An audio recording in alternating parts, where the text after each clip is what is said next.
Do you remember the first person you killed? Sí, sí, lo que pasa es que no fue una persona, fueron varias personas, unas 40 personas. Y se llevaron toda esta gente encima de los camiones ya todos muertos. Esa fue la primera vez. Salut à tous, ici Mister Geopolitics. Aujourd'hui, on plonge dans l'univers sombre et lugubre du crime organisé au Mexique. Au-delà du côté spectaculaire de cette rencontre avec un tueur à gages en plein cœur d'un cartel, l'objectif de cette vidéo, c'est réellement qu'à la fin de celle-ci, vous repartiez avec des clés pour pouvoir vraiment mieux appréhender cette réalité. Dans un premier temps, je vous invite à voir la vidéo de l'interview du tueur à gages sur la chaîne de Brut, si c'est pas déjà fait. Dans un deuxième temps, sur ma chaîne, dans cette vidéo, on va analyser ensemble 9 points très concrets qui permettent justement de mieux comprendre cette réalité, à savoir la relation entre le cartel et la police, la relation très intéressante entre les cartels et la religion catholique, ou encore comment est-ce que les cartels ont pignon sur rue. Et tout ça bien évidemment avec des images du terrain. Allez, il est temps d'y aller.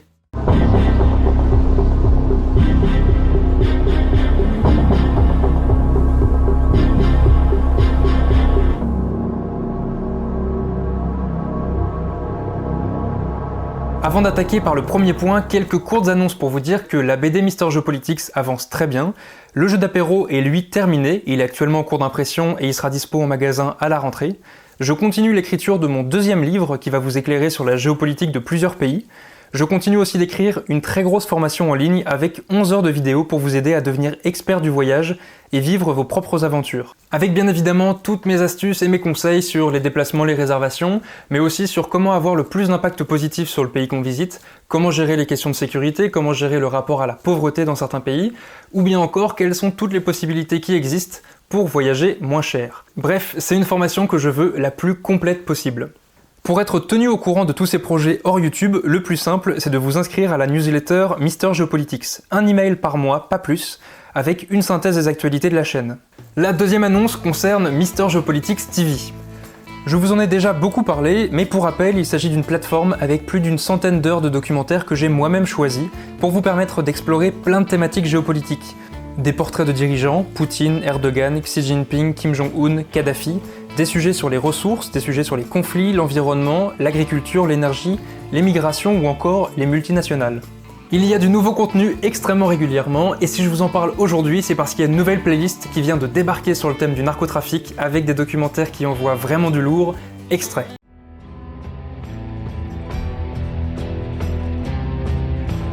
Welcome to Bolivia. Be called Cocaine Inc. There were very few people that get involved in the drug business.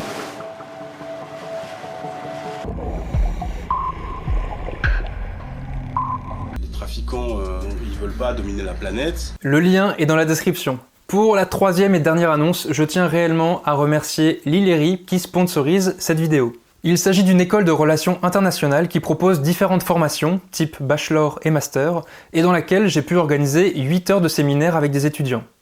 L'école s'agrandit avec l'ouverture d'un campus à Paris et un autre à Lyon. Alors si vous souhaitez vous former à un panel de métiers liés à la géopolitique, je vous invite à regarder le détail des cours ainsi que les types de formations sur leur site web. Le lien est dans la description. Bon allez, il est temps d'y aller. On a rendez-vous avec quelqu'un et on va plutôt éviter de le faire attendre.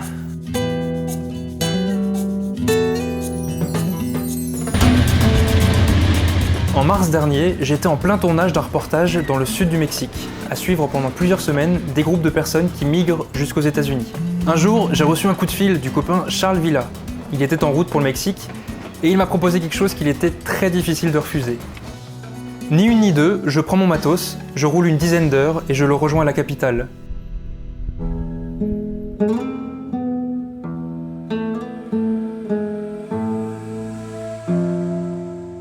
Je pourrais vous parler pendant des heures des choses merveilleuses qui existent au Mexique, c'est réellement un pays formidable. Simplement, pour comprendre l'existence des sicarios sur le territoire, il faut s'attaquer à ce qui est peut-être la principale difficulté que rencontre le pays, le principal point noir. Ce qui est super intéressant, c'est que cette difficulté est en grande partie due à un facteur géographique.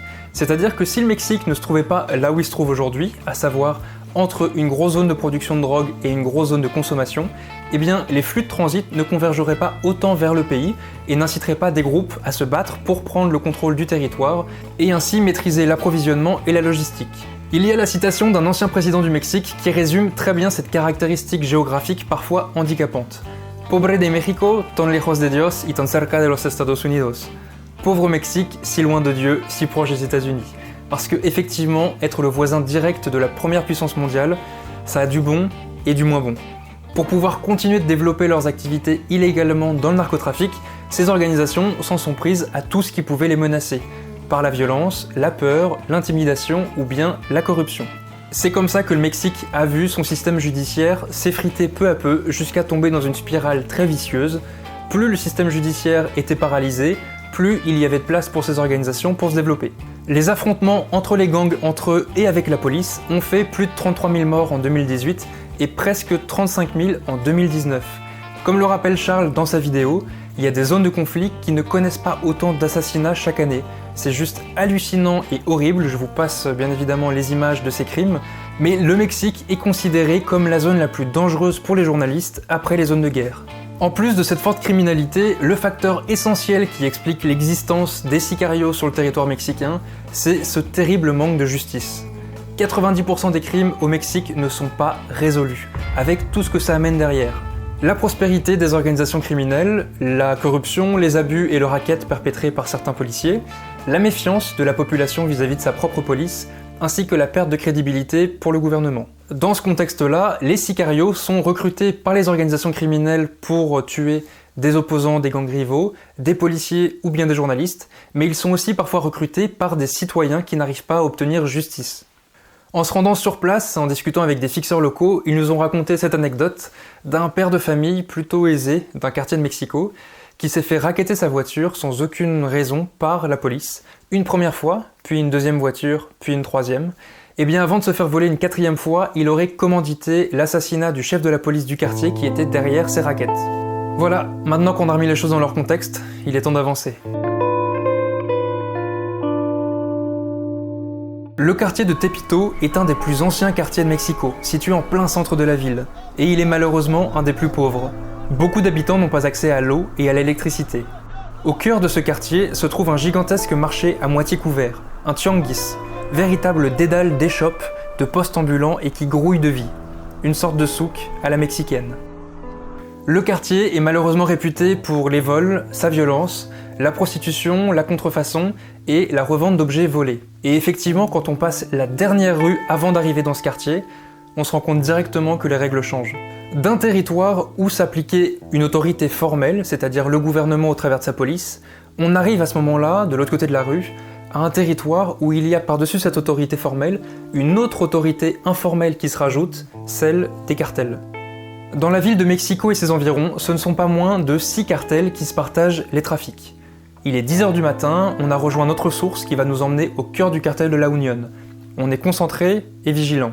On a pris le strict minimum, plusieurs caméras légères, micro, trépied, y a rien qui dépasse du sac, pas de portefeuille, juste du cash. Allez, souriez un peu, c'est pas comme si on se rendait volontairement au cœur d'un cartel mexicain. Et quelle idée!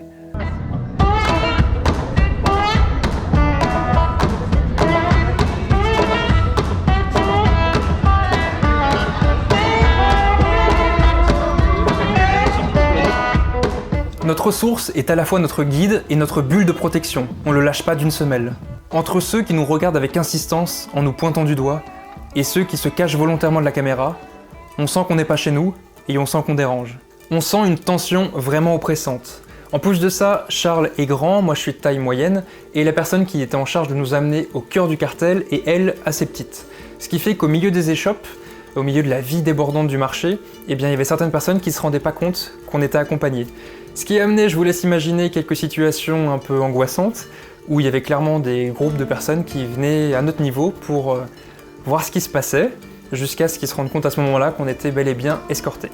En rentrant dans le marché, on s'attendait à aller directement interviewer le sicario. Mais c'était oublié qu'ici, les règles sont différentes. Notre source nous explique que pour être tranquille dans un quartier tenu par un cartel, il faut montrer patte blanche. Et pour ça, il faut déambuler, marcher lentement, montrer qu'on est là, et surtout s'adresser aux bonnes personnes. Il nous introduit à des dizaines et des dizaines de vendeurs qui tiennent des échoppes. Impossible de savoir dans le lot ceux qui sont des sonnettes, c'est-à-dire les yeux et les oreilles du cartel, ceux qui sont plus impliqués dans les trafics et qui ont peut-être une arrière-boutique un peu douteuse, et ceux qui sont des simples vendeurs. En attendant, on applique les consignes qui nous sont données et on continue de saluer les personnes qu'on nous présente, telles des maires qui font la tournée du marché avant de nouvelles élections. Quelques instants plus tard, on tombe sur un policier à qui on est présenté et qu'on salue également. Et c'est là le deuxième point que je voulais voir avec vous. En fait, à ce moment-là, j'ai pris conscience à l'échelle d'un quartier d'un phénomène qui a lieu aussi à l'échelle du pays.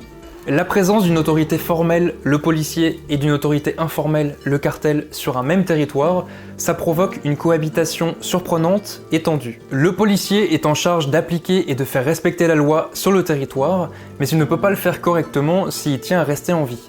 Du coup, il doit forcément fermer les yeux sur certaines activités, et de son côté, le cartel ne peut pas chasser voire tuer le policier en disant « ici, c'est chez nous », parce qu'il risquera à ce moment-là de voir appliquer plus d'équipes policières, voire même l'armée, ce qui viendrait menacer gravement leur activité. Il y a donc une sorte d'acceptation froide, une sorte d'équilibre très instable, qui, vous vous en doutez, amène pas mal de travers, la corruption ou encore l'injustice. Si on dézoome du quartier de Tepito à l'échelle du pays, l'autorité du gouvernement est en rivalité avec celle des grands cartels. Les Zetas, le cartel du Golfe, celui de Juárez ou encore Nueva Generación, sans oublier le plus puissant, le cartel de Sinaloa.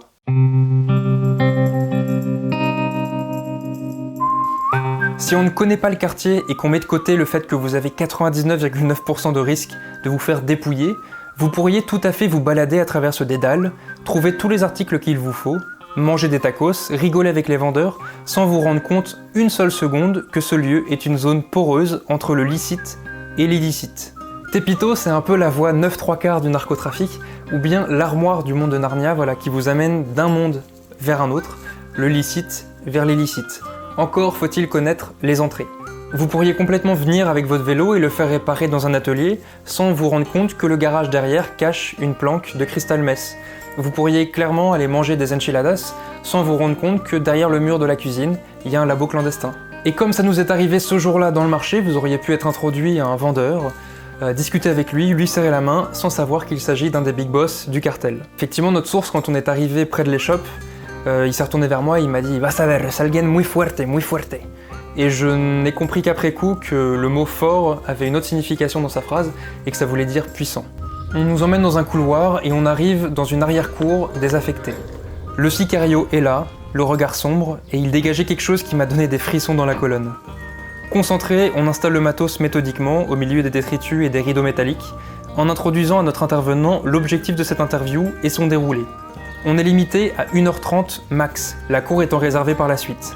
On n'a pas bien compris qui exactement allait débarquer après nous, mais notre source a suffisamment insisté pour qu'on se dépêche avec beaucoup de vigueur, pour nous faire comprendre qu'on avait intérêt à ne plus être là à ce moment-là. On check une dernière fois le cadrage, le son, l'image, c'est bon, l'interview peut commencer.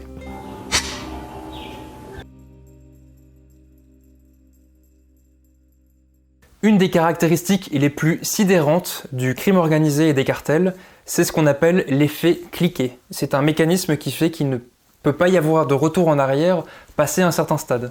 Très vite, les nouvelles recrues sont pieds et mains liés, sans échappatoire. Une fois tombés dedans, c'est extrêmement difficile pour eux d'en sortir, soit à cause des pressions internes, soit à cause de la pauvreté, soit à cause aussi des représailles éventuelles de concurrents ou bien de la police et qui font que vous vous sentez plus en sécurité en restant dans les rangs.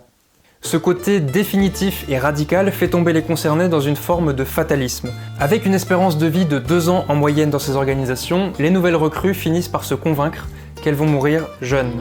Alors quitte à y rester et à vivre dans l'incertitude et dans l'insécurité jusqu'à ce que ce jour arrive, eh bien autant y aller à fond, gagner le maximum d'argent et vivre le mieux possible pendant ce laps de temps. Ça induit une logique qui pousse les gens à s'enfoncer davantage dans l'illégalité.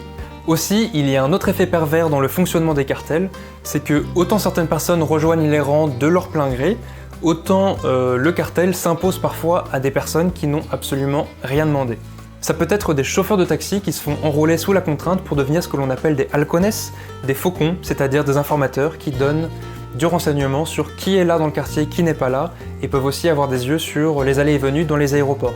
Le cartel peut aussi tomber sur des commerçants, soit parce qu'ils ont une arrière-boutique qui peut être intéressante pour devenir une planque ou un laboratoire, soit simplement parce que l'échoppe est bien située dans le marché, à un endroit stratégique qui fait qu'il y a une bonne visibilité sur les allées et venues, et encore une fois devenir un informateur.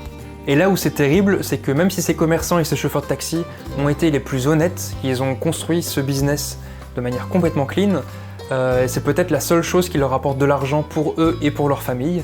Et lorsque le cartel leur tombe dessus, à moins de tout quitter précipitamment pendant la nuit et de tout perdre, leur commerce et leur habitation, eh bien ils sont obligés de subir et donc d'accepter.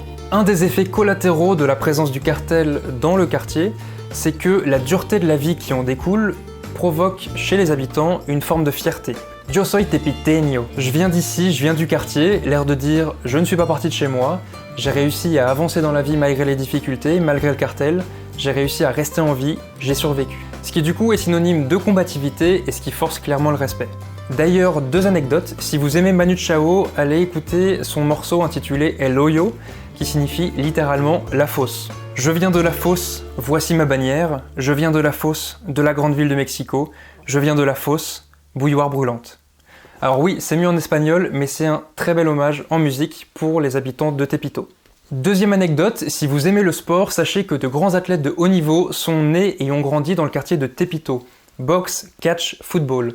Et il faut croire que la dureté de la vie dans le quartier a fait d'eux des sportifs très combatifs. Vous pouvez aller le vérifier, tous ces sportifs sont reconnus pour avoir un style très agressif.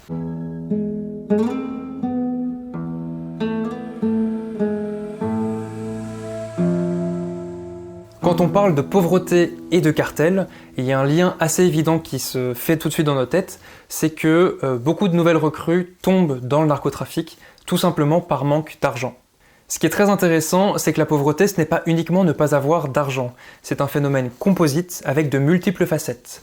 Lors de cette rencontre à Tepito, ainsi que les journées qu'on a passées avec Charles dans un village de narcotrafiquants dans les montagnes, qui viendra dans une autre vidéo, j'ai pu me rendre compte d'une autre conséquence de la pauvreté, qui est quand même assez liée à ce qu'on vient de voir. C'est que, de par les conditions dans lesquelles ces personnes grandissent et vivent, de par le faible niveau d'instruction, ces personnes ont souvent tendance à se dévaloriser, à ne pas se sentir capables de faire autre chose que ce que leur entourage fait, à ne pas avoir de perspective, même si malheureusement parfois c'est un constat réaliste, le tout avec une certaine forme de fatalisme. Muchas veces fui empujado a lo que soy. Algunas veces la desesperación, la falta de dinero y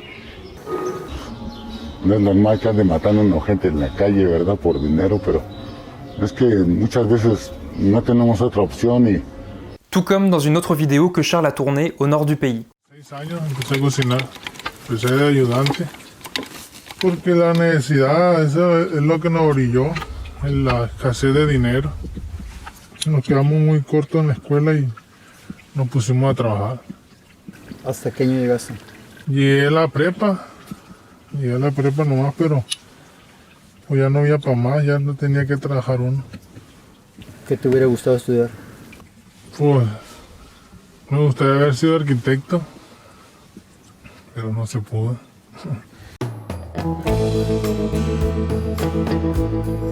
Alors là, cette partie-là, elle est ultra intéressante. On a tous en tête l'image d'un riche narco qui se fait construire une chapelle, ou bien l'image d'un tueur à gages qui va à l'église avant de commettre un meurtre. Si on part du principe que toutes les religions sont porteuses d'un message de tolérance et de paix, comment est-ce que ça se fait dans ce cas-là qu'on voit des organisations criminelles extrêmement pieuses qui vivent en instaurant la peur et la violence, et comment ça se fait qu'on voit sur le banc de certaines églises des tueurs à gages qui tuent derrière de sang-froid? Dans le cas de Daesh, le salafisme djihadiste est accusé de détourner des messages religieux à des fins politiques, à savoir instaurer un califat et y appliquer ses propres règles. Si on prend un autre exemple avec le Ku Klux Klan, l'interprétation un peu particulière d'un passage du livre de la Genèse sert, lui, des intérêts et des objectifs identitaires et politiques. Mais dans le cas des cartels, c'est pas du tout pareil, c'est complètement différent. En fait, les narcotrafiquants, ils vont se réfugier dans la religion pour faire face à leur quotidien ultra dangereux. Et ils vont même jusqu'à louer un culte à des icônes populaires et à des personnalités qui ont été parfois inventées par certains de leurs adhérents. Je m'explique, l'Église catholique est largement majoritaire dans le pays. Simplement, dans certains quartiers, elle n'accepte pas les voleurs, les mendiants, les prostituées, les junkies et même les homosexuels. Ces populations, qui sont fortement discriminées et qui viennent de quartiers défavorisés, ne sont pas simplement mises à l'écart par la religion catholique, ils sont aussi oubliés par les pouvoirs publics. Alors face à la difficulté de leur quotidien et au désespoir, elles ont trouvé refuge dans le culte de 3 icônes qui sont devenues des cultes populaires. Il y en a une que vous devez forcément connaître, la Santa Muerte. Le deuxième, c'est Jesús Malverde, et le troisième, c'est San Juditas. La Santa Muerte s'est popularisée après qu'une habitante du quartier de Tepito ait fait construire un hôtel devant chez elle. Selon ses adeptes, elle accueille tout le monde et elle protège les personnes notamment qui travaillent après minuit. Un véritable refuge pour les personnes qui sont dans les sphères de la criminalité ou bien proches de cette sphère-là. Il s'agit vraiment d'un culte, et contrairement à une secte, il n'y a pas d'embrigadement ni de manipulation afin de soutirer de l'argent. C'est une idole pour les personnes en difficulté, un rempart contre le danger et la mauvaise fortune. Il y a même un dicton populaire qui résume très bien la chose, la Santa Muerte, c'est le culte de ceux qui ont un pied dans la vie et un pied dans la mort. Le deuxième culte, c'est Jesús Malverde, et quant à lui, c'est un bandit qui serait originaire du nord du Mexique et qui aurait volé aux riches pour donner aux pauvres, une sorte de Robin des Bois mexicain. On ne sait pas vraiment s'il a existé, mais il fait l'objet d'une véritable adoration par les narcotrafiquants. Pourquoi ? Eh bien parce qu'il se serait opposé plusieurs fois au gouvernement mexicain, qu'il aurait été très critique envers les inégalités sociales, et qu'il aurait trouvé dans ce système-là de voler aux riches pour donner aux pauvres, une nouvelle forme en fait de redistribution des richesses. Les narcos le voient comme quelqu'un de bon et généreux qui promet de l'argent à ceux qui n'en ont pas. Et j'imagine que ça doit être réconfortant pour les narcotrafiquants de louer le culte de cette personne, parce que ça doit les rassurer que l'illégalité de leur activité permet quand même à certaines familles de vivre et donc très certainement de trouver un sens à ce qu'ils font. Nadie a mi alrededor sabe lo que yo hago. Are you scared they will find out? Pues no, porque gracias a eso muchas veces han salido adelante, ¿no? De problemas y todo. El dinero sucio y todo, pero pues como quiera quita el hambre. Le troisième culte est le seul à concerner un saint officiel. En espagnol, il s'agit de San Juditas. En français, on peut le traduire notamment par Saint Jude Thaddée, qui est un des 12 apôtres choisis par Jésus, et qui n'est autre que Judas, le saint patron des voleurs et des policiers. Alors oui, on pourrait être sarcastique et rigoler de cet accolement un peu surprenant de ces deux groupes de personnes, mais on ne va pas le faire parce que la réalité n'est pas aussi caricaturale.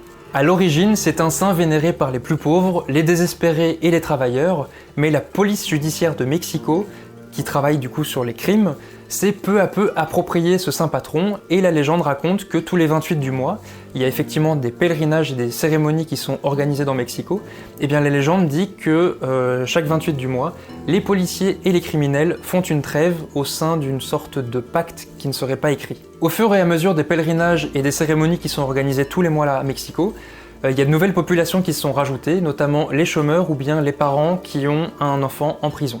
C'est pour ça que si vous regardez aux infos des vidéos de descente de police dans des cartels et qui font des saisies, c'est fort possible que vous reconnaissiez sur les images quelques-unes de ces icônes sur des hôtels, parfois même les trois à la fois. En tout cas, si vous voulez en apprendre plus, sachez que sur Mr. Geopolitics TV, il y a un documentaire qui vous plonge dans le culte de la Santa Muerte à Tepito et qui aborde notamment ce que l'on appelle le syncrétisme religieux, c'est-à-dire le mélange d'éléments de plusieurs cultes pour en faire un nouveau. Par exemple, c'est complètement fou, dans les religions catholiques, il y a de l'encens et de l'eau bénite. Dans les religions animistes au Mexique, il y a ce qu'on appelle la limpia, donc c'est la purification du corps par de la fumée. Et bien en prenant un petit peu de ces éléments, les adorateurs du culte de la Santa Muerte font des purifications à base de fumée de cigarette ou de marijuana, et ils vont déposer non pas de l'eau bénite, mais de l'alcool de mezcal. Si on prend du recul sur le lien entre cartel et religion, et qu'on se place du point de vue du gouvernement mexicain qui cherche à résorber les trafics, eh bien ces trois cultes peuvent être potentiellement dangereux. Elles peuvent être dangereuses parce qu'elles créent une culture commune à la délinquance et au narcotrafic, ce que l'on appelle la narcoculture. Alors dans cette grande sphère qui est la narcoculture, on vient simplement de voir nous l'aspect religieux, mais on pourrait aussi s'intéresser à l'aspect musical, puisqu'il y a plein de bandas dans le nord qui louent la gloire de narcotrafiquants, ou bien même on pourrait voir l'aspect vestimentaire. C'est parce que ces cultes peuvent potentiellement mettre en relation des gens qui trempent dans les activités mafieuses que le président Felipe Calderón, qui n'est pas le président actuel mais il y a un certain temps, il avait dédié son mandat entier à la lutte armée contre le narcotrafic et il avait ordonné que toutes les chapelles qui louaient un culte à ces icônes-là soient détruites. De son côté, l'Église catholique cherche à contrer la Santa Muerte, notamment en faisant des cérémonies en plein air dans le quartier de Tepito, sans assumer pleinement le dénigrement qu'elle fait de la Santa Muerte qu'elle juge païenne. On va aller plus vite sur les 3 prochains points, et dans celui-ci, on s'intéresse à la pop culture et au narcotrafic. Charles a posé la question au Sicario de ce qu'il pensait du réalisme des films et des séries. Bueno, no sé, para mi opinión yo lo veo como una escuela para que los que van empezando vayan agarrando algunas ondas de ahí y vayan empezando a hacer sus trabajos también. Pues muchos programas y todo eso lo sacan de la vida real, ¿verdad? Pero nunca sacan la verdad tan cruda en verdad como es.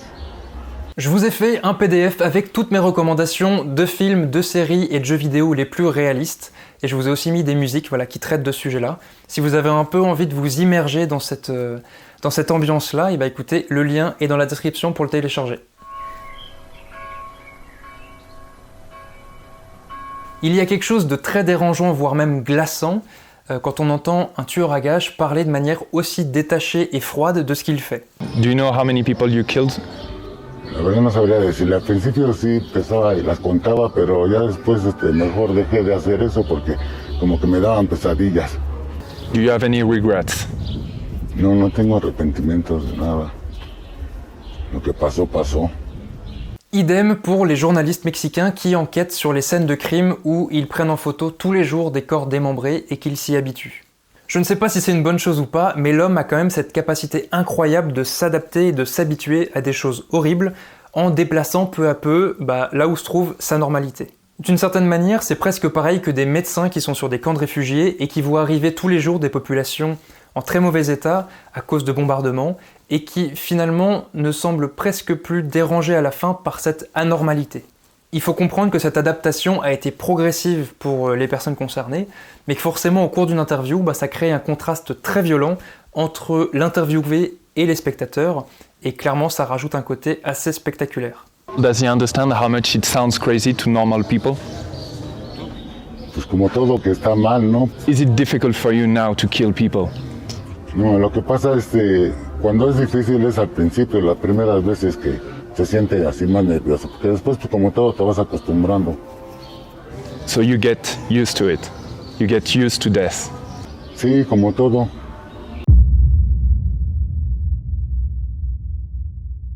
Il y a un facteur très déroutant quand on est reporter, c'est que quand on sait qu'on va voir dans plusieurs jours un tueur à gages, on se blinde, psychologiquement on se prépare. Malgré cette préparation, quand on arrive et qu'il faut filmer, on est en face d'une personne, et cette personne, peu importe ce qu'elle fait, qu'elle soit dans les forces spéciales ou qu'elle soit un tueur à gages, elle peut ne pas être à l'aise face caméra, et nous, notre rôle, c'est de mettre cette personne suffisamment à l'aise pour qu'on puisse en tirer derrière une bonne interview, où la personne se sente suffisamment bien pour pouvoir dire ce qu'elle a à dire. On fait des blagues, on essaye de discuter avec la personne, et j'ai quand même eu un moment de lucidité où je me suis dit, attends Gilda, là, tu viens de faire une blague à un tueur à gages, en plein cœur d'un cartel, tu viens de le faire marrer, tout ça pour que tu puisses le filmer.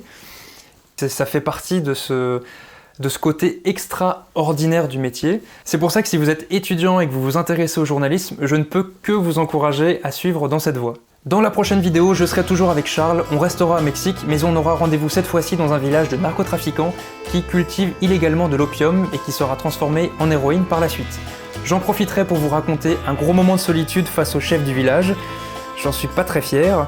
D'ici là, n'oubliez pas la newsletter, le PDF téléchargeable avec le lien dans la description et la nouvelle playlist de documentaires sur Mister Geopolitics TV. Allez, portez-vous bien et à très vite.